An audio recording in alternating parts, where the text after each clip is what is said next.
नमस्कार दोस्तों, नई जिंदगी चैनल में आप सभी का दिल से स्वागत है। जैसा कि आप सभी जानते होंगे, मनुष्य अपने जीवन में जैसा कर्म करता है वैसा ही फल पाता है। लेकिन क्या किसी ने आपको यह बताया कि माता पिता के कर्मों का फल भी उसकी संतान को ही भोगना पड़ता है? हर एक मनुष्य को अपने और अपने माता पिता के किए हुए पुण्यदान कर्म का फल अवश्य प्राप्त होता है, चाहे वह कर्म अच्छा हो या बुरा, लेकिन उसका फल उसकी संतान को अवश्य मिलता है। दोस्तों, कहानी शुरू करने से पहले आप लोगों से कुछ कहना चाहूंगा। अगर आप मेरे चैनल पर नए हैं तो नई जिंदगी चैनल को सब्सक्राइब कर लें, क्योंकि आज की यह कहानी हर एक मनुष्य के लिए बहुत ही महत्वपूर्ण और ज्ञानवर्धक होने वाली है। इसलिए कहानी के अंत तक आप मेरे साथ ऐसे ही बने रहिएगा। चलिए कहानी शुरू करते हैं। बहुत समय की बात है, एक ज्ञानी महात्मा जो सभी शास्त्रों में निपुण थे, वे एक छोटे से आश्रम में अपनी पत्नी के साथ रहा करते थे। एक दिन अचानक उनकी धर्मपत्नी ने पूछा, स्वामी, क्या सच में माता पिता के अच्छे और बुरे कर्मों का फल उनकी संतान को भोगना पड़ता है? तभी उस महात्मा ने अपनी पत्नी से कहा, जितनी सच्चाई इस बात में है कि मनुष्य जो जैसा कर्म करता है उसे वैसा ही फल प्राप्त होता है, उतनी ही सच्चाई इस बात में भी है कि माता पिता के अच्छे और बुरे कर्मों का फल उनकी संतान को अवश्य ही भोगना पड़ता है। आज मैं आपको एक सुंदर सी कहानी सुनाने जा रहा हूं, जिसे सुनने के बाद आपको इस बात का ज्ञान होगा कि कैसे माता पिता के अच्छे और बुरे कर्मों का फल उनकी संतान को मिलता है और उन्हें किस तरह से भोगना पड़ता है। फिर महात्मा ने अपनी पत्नी से कहा, हे प्रिय, प्राचीन काल की बात है। एक नगर में एक अत्यंत गरीब व्यापारी रहता था। उस व्यापारी का नाम महेश था, जो किसी तरह से दिन रात मेहनत मजदूरी करके अपने घर परिवार का पालन पोषण करता था। उसे मजदूरी में दिन भर काम करने के बाद 70 रुपए मिलते थे। उसमें से वह कुछ पैसों का रोजाना दान करता था और बाकी पैसों से अपने परिवार का पालन पोषण और घर का खर्च चलता था। इस प्रकार धीरे धीरे कुछ समय बीतने के बाद उसके घर में एक सुंदर पुत्र का जन्म हुआ, जिसका नाम किशन था। उस गरीब व्यापारी महेश के परिवार में अब कुल 3 सदस्य हो गए, दोनों पति पत्नी और एक उसका बेटा। महेश को अब धीरे धीरे अपने बच्चे के पालन पोषण में समस्या होने लगी, क्योंकि इधर दिन प्रतिदिन महंगाई बढ़ती जा रही थी। फिर महात्मा कहते हैं, प्रिय, एक दिन की बात है, महेश का बेटा किशन ने अपने पिता से पूछा, पिताजी, आप रोजाना 70 रुपए कमाते हैं, जिसमें से आप कुछ पैसों को रोज दान कर देते हैं, और थोड़े से पैसों में हम अपना गुजारा कैसे कर पाएंगे? महेश को चुपचाप देखकर उसकी पत्नी ने कहा, बेटा, ऐसी कोई बात नहीं है। तुम्हारे पिताजी रोज 70 रुपए कमाते हैं और वह कुछ रुपए दान कर देते हैं। ये सब दान तुम्हारे लिए ही करते हैं, दूसरों के लिए नहीं। लेकिन वह लड़का इस बात को नहीं समझ पाया, क्योंकि वह बहुत ही छोटा था। महात्मा ने कहा, हे प्रिय, इसी तरह से कुछ समय बीतता गया और वह महेश का बेटा अब धीरे धीरे बड़ा होने लगा। उस बेटे की उम्र 8 वर्ष की हो गई। एक दिन की बात है, जब महेश काम करके शाम के समय वापस अपने घर लौट रहा था, तभी रास्ते में एक काला सांड आया और आकर उस गरीब महेश को मारने लगा। उस सांड के हमले से महेश की वहीं पर मृत्यु हो गई। जब महेश की पत्नी और उसके बेटे को उसकी मृत्यु की खबर मिली तो उन्हें बड़ा दुख हुआ। फिर एक दिन महेश के बेटे किशन ने अपनी मां से पूछा, मां, हमारे पिताजी कहाँ चले गए हैं? महेश की पत्नी ने कहा, बेटा, तुम्हारे पिताजी हम सबको छोड़कर यमपुरी में यमराज के पास चले गए हैं। तब बेटे ने कहा, जब पिताजी थे तो रोजाना 70 रुपए कमाते थे और कुछ रुपए की बचत करते थे। हमारा पालन पोषण उसी कुछ रुपयों से करते और बाकी के 30 रुपए दान पुण्य में लगा देते थे।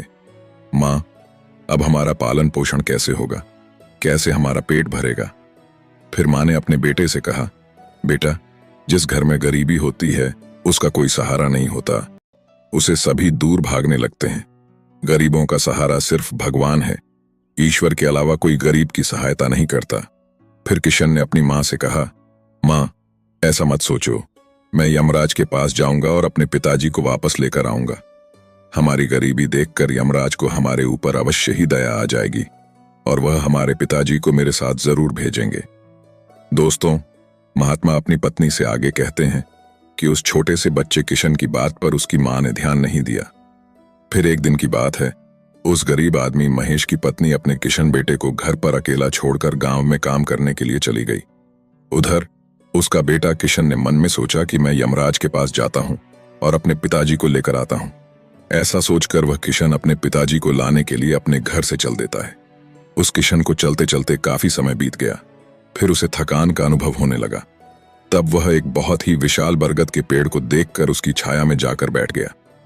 तभी उस बरगद के पेड़ ने इंसानी आवाज में कहा, बेटा तुम कौन हो और कहां जा रहे हो? मेरी छाया में आज तक तुम्हारे जैसा कोमल बालक नहीं आया है। फिर उस किशन ने कहा, मैं एक गरीब आदमी महेश का बेटा हूं। मेरे पिताजी मुझे छोड़कर यमराज के पास चले गए हैं और अब मैं अपने पिताजी को लाने के लिए यमराज के पास जा रहा हूं। उस बरगद के पेड़ ने जब उसकी यह बात सुनी तो उसने कहा, बेटा तू मेरे लिए भी यमराज से एक प्रश्न पूछ कर आना कि मैं कई वर्षों से यहां पर लगा हुआ हूं, लेकिन मेरा एक भी पत्ता जमीन पर नीचे नहीं गिरता है और ना ही मेरी डालियां सूखती हैं। मैं कितने वर्षों तक और यहां पर खड़ा रहूंगा? मैंने अपने पूर्व जन्म में ऐसा कौन सा पाप किया था जिस कारण से मुझे इस योनि से मुक्ति नहीं मिल पा रही है? इसका कौन सा कारण है? तब उस लड़के किशन ने कहा, ठीक है, मैं यमराज से तुम्हारा यह प्रश्न अवश्य ही पूछ कर आऊंगा। महात्मा कहते हैं, हे प्रिय। इतना कहकर वह किशन वहां से आगे चला जाता है। चलते चलते रास्ते में उसे एक इच्छाधारी सर्प मिला। उस सर्प को देखकर किशन डर के मारे रोने लगा और वह सर्प इंसान की आवाज में बोलने लगा, बेटा तुम मुझसे डरो मत। मुझे इतना बताओ कि तुम कौन हो और ऐसे भागे फिरे कहां जा रहे हो? वह किशन हिम्मत रखते हुए उस सर्प के पास गया और हाथ जोड़कर कहने लगा, हे सर्पराज, मैं गरीब आदमी महेश का बेटा हूं और मैं यमराज के पास अपने पिताजी को लाने के लिए जा रहा हूं। उस सर्प ने कहा, बेटा तुम यमराज से मेरा एक प्रश्न पूछ कर आना। मैं कई वर्षों से यहां पर पड़ा हुआ हूं। मेरे से अब चला भी नहीं जाता। मेरे शरीर में इतनी भी जान नहीं है कि मैं थोड़ा सा भी चल फिर सकूं। मैंने अपने पूर्व जन्म में ऐसा कौन सा घोर पाप किया था जिस कारण से मुझे इस योनि से मुक्ति नहीं मिल पा रही है? इसका कौन सा कारण है? तब उस किशन ने कहा, ठीक है, मैं यमराज से तुम्हारा यह प्रश्न अवश्य ही पूछकर जरूर आऊंगा। दोस्तों, महात्मा ने कहा, हे प्रिय। इतना कहकर वह लड़का किशन आगे चलने लगता है। फिर चलते चलते थोड़ी दूर पर उसे रास्ते में एक किसान मिला।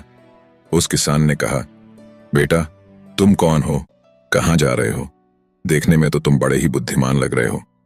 फिर उस लड़के ने कहा, मैं एक गरीब आदमी महेश का बेटा हूं और मैं यमराज के पास अपने पिताजी को लाने के लिए जा रहा हूं।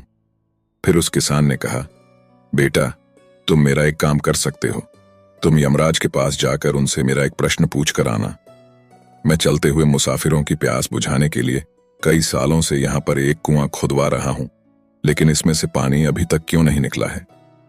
मैंने अपने पूर्व जन्म में ऐसा कौन सा अन्याय किया था जिस कारण से इस कुएं में अभी तक पानी नहीं निकला है?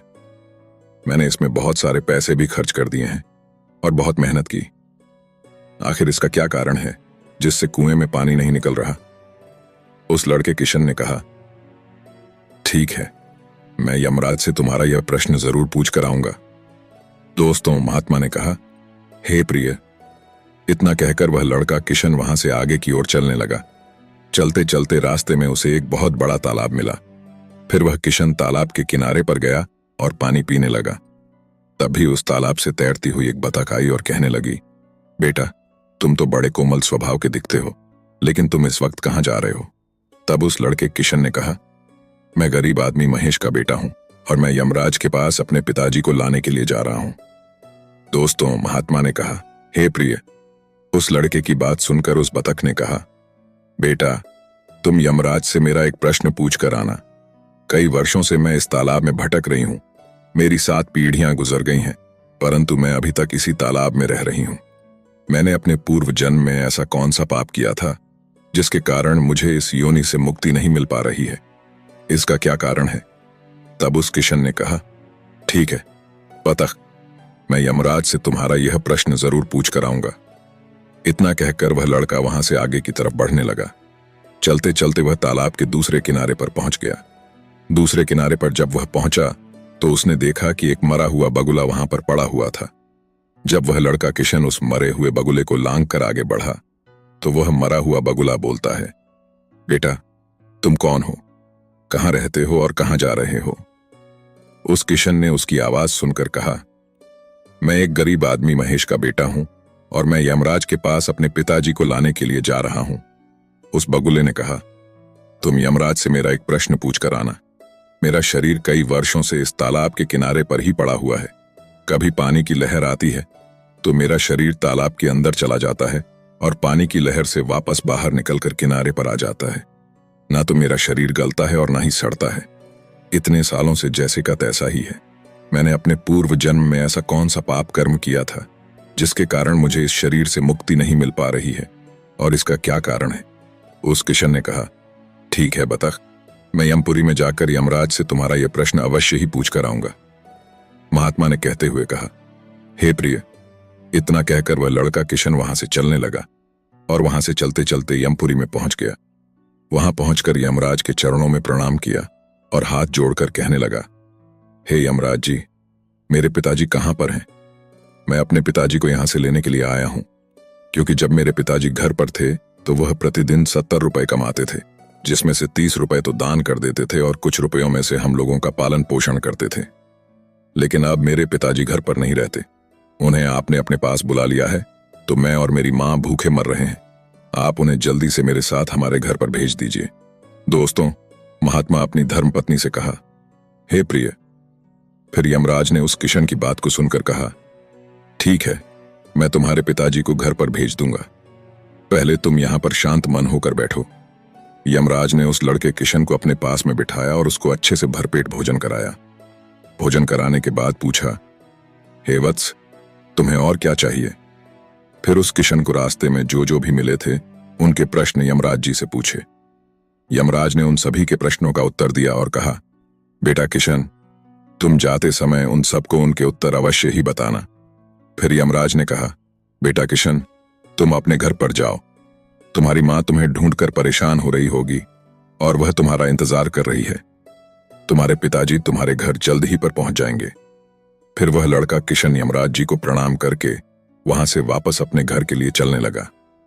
चलते चलते रास्ते में सबसे पहले उस किशन को वहीं मरा हुआ बगुला मिला, जो तालाब के किनारे पर पड़ा हुआ था। उस लड़के को देखकर वह मरा हुआ बगुला कहने लगा, बेटा किशन, क्या तुमने यमराज से मेरा प्रश्न पूछा था? तब उस किशन ने कहा, हां बगुला, मैंने यमराज से तुम्हारा प्रश्न पूछा था। यमराज ने कहा कि तुम पहले बहुत बड़े विद्वान और ज्ञानी थे, परंतु तुमने किसी को भी अपना ज्ञान नहीं बताया। अब मर गए हो, वह ज्ञान तुम्हारे अंदर ही अंदर कचोट रहा है। जब तक तुम अपना ज्ञान किसी को नहीं बताओगे, अपनी ज्ञान की महानता नहीं दिखाओगे, तब तक तुम्हारी आत्मा को तृप्ति नहीं मिलेगी। दोस्तों, महात्मा कहते हैं, हे प्रिय। फिर उस मरे हुए बगुले ने कहा, बेटा किशन, अब ऐसी हालत में भला मेरे पास ज्ञान लेने के लिए कौन आएगा? अब एक ही उपाय है, तुम मेरे ज्ञान को ले लो और लोगों तक पहुंचा देना। फिर उसने उस लड़के को जितना भी उसके पास ज्ञान था वह सारा ज्ञान उस लड़के किशन को दे दिया, और ज्ञान देने के बाद तुरंत ही उसकी आत्मा को मोक्ष की प्राप्ति हो गई। फिर वह किशन आगे की ओर चलने लगा। चलते चलते उसे वहीं बतख मिली। बतख ने कहा, बेटा किशन, क्या तुम यमपुरी से लौट कर आ गए? तुमने यमराज से मेरा प्रश्न पूछा था। उस किशन ने कहा, हाँ, यमराज से मैंने तुम्हारा प्रश्न पूछा था। उन्होंने कहा कि तुम्हारे अंदर पिछले जन्म में बहुत सारा अमृत भरा हुआ है। जब तक तुम इस अमृत को किसी को नहीं दोगी, तब तक तुम ऐसे ही व्याकुल तड़पती रहोगी। बतख ने कहा, बेटा किशन, अब कौन आएगा मेरा अमृत लेने के लिए? इसलिए तुम ही मेरा अमृत ले लो।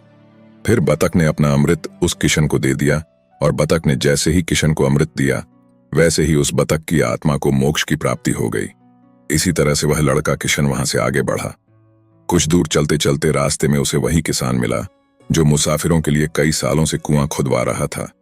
उस किसान ने जैसे ही उस किशन को देखा तो बड़े प्रेम से उदास मन लिए हाथ जोड़कर किशन से कहने लगा, बेटा, क्या तुमने यमराज से मेरा प्रश्न पूछा था या नहीं? उस किशन ने कहा, हाँ, पूछा था। यमराज ने कहा कि आपके घर में एक जवान कन्याकुमारी बैठी हुई है। जब तक आप उस लड़की का विवाह नहीं करोगे और कन्यादान नहीं करोगे, तब तक कुएं से पानी नहीं निकलेगा। पहले जो तुम्हारा कर्तव्य है, कर्म है, उसे पूरा कर लो।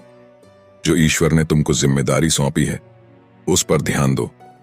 पहले आप कन्यादान करो, उसके बाद इस कुएं को खुदवाना। फिर उस किसान ने कहा, बेटा किशन, मैं अपनी लड़की के लिए लड़का कहां ढूंढने के लिए जाऊंगा? तुम मुझे बहुत ही सीधे साधे स्वभाव के बालक दिख रहे हो। इसलिए बेटा, मैं चाहता हूं कि तुम ही मेरी लड़की से विवाह कर लो। महात्मा कहते हैं, हे प्रिय, फिर उस किसान ने अपनी प्यारी सी कन्या का विवाह उस किशन के साथ कर दिया। फिर किसान ने अपनी लड़की को बहुत सारा धन देकर किशन के साथ विदा कर दिया। इस तरह से वह किशन अपनी पत्नी को लेकर फिर आगे चलने लगा। फिर उसे रास्ते में वही विशाल बरगद का पेड़ मिला जिसकी छाया में उसने विश्राम किया था। उसने पूछा, बेटा किशन, क्या तुमने यमराज से मेरा प्रश्न पूछा था? उसने कहा, हाँ पूछा था। यमराज ने बताया कि पूर्व जन्म में तुम्हारा काम स्कूल में बच्चों को शिक्षा देना था। तुम्हारा स्थान एक गुरु का था। तुम्हें लोगों तक ज्ञान पहुंचना था, लेकिन तुमने अपने लक्ष्य का, अपने पद का सही तरीके से इस्तेमाल नहीं किया। तुम ज्ञान शिक्षा देने के बदले में छोटे छोटे बच्चों से अपना काम करवाते थे और उन्हें अच्छी तरह ज्ञान का उद्देश्य नहीं देते थे। तुम पूर्व जन्म में बहुत बड़े विद्वान और ज्ञानी थे, परंतु तुमने उन बच्चों को शिक्षा नहीं दे पाए। उन्हें सही तरीके से ज्ञान प्राप्त नहीं हुआ, जिसके वजह से उन छोटे छोटे बच्चों ने बड़े हो जाने पर तुम्हें श्राप दिया करते थे, जिसके कारण तुम हिलडुल नहीं सकते हो। तुम्हारे अंदर जो ज्ञान भरा हुआ है उसे किसी को दे दो। इसके बाद में तुम्हें तुम्हारी आत्मा की मोक्ष की प्राप्ति होगी। महात्मा ने कहा, हे प्रिय। उस लड़के की बात सुनकर उस बरगद के पेड़ ने कहा, बेटा किशन, मैं यह ज्ञान तुम्हें देता हूं और यह ज्ञान उन छोटे छोटे बच्चों को अवश्य देना। जैसे ही उसे बरगद के पेड़ ने किशन को अपना ज्ञान दिया, वैसे ही उस बरगद के पेड़ की आत्मा को मोक्ष से संतुष्टि मिली और वह बरगद पेड़ की योनि से मुक्त हो गया।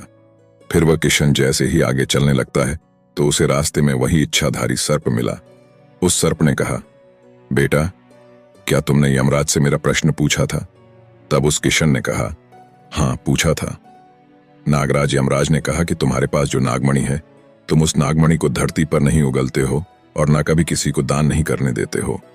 जब तक तुम इस नागमणि का दान किसी को नहीं करोगे, तब तक तुम्हारा शरीर ऐसे ही धरती पर पड़ा रहेगा। फिर उस सर्प ने कहा, बेटा, मैं ये नागमणि अब किसको दूं? इस नागमणि को तुम ही ले लो। फिर उस सर्प ने अपनी नागमणि को उस किशन को दे दिया। जैसे ही सर्प ने नागमणि उस लड़के को दिया, वैसे ही उस सर्प की आत्मा को मोक्ष की प्राप्ति हो गई। कुछ देर के बाद वह किशन अपनी पत्नी के साथ चलते चलते अपने घर पहुंच गया। जब वह किशन अपने घर पर पहुंचा तो उसकी मां उसको देखकर बड़ी खुश हुई और कहने लगी, बेटा, तुम कहां पर चले गए थे और तुम्हारे साथ जो यह कन्या है वह कौन है? फिर उस किशन ने जो भी उसके साथ रास्ते में चलते वक्त घटनाएं घटी थीं, वह सब कुछ अपनी मां को बता दिया। फिर दोस्तों, महात्मा कहते हैं, हे प्रिय, रास्ते भर में लोगों की इतनी दुख भरी बातें सुनकर उस किशन को अब ज्ञान हो चुका था कि उसके पिताजी वापस नहीं आ सकते हैं। अब उनकी इस पृथ्वी लोक से मुक्ति हो चुकी है। उसके पिताजी ने जो भी अपने जीवन में दान धर्म किया था, उसका फल उस किशन को यमराज ने दे दिया। दोस्तों, इस प्रकार से महात्मा ने अपनी पत्नी को बताया कि माता पिता के अच्छे और बुरे कर्मों का फल उनकी संतान को कैसे प्राप्त होता है और पूर्व जन्म के कर्मों का फल हर एक मनुष्य को कैसे मिलता है। दोस्तों, अच्छे कार्यों का फल न केवल माता पिता को बल्कि उनकी संतान को भी सुख और समृद्धि के रूप में मिलता है।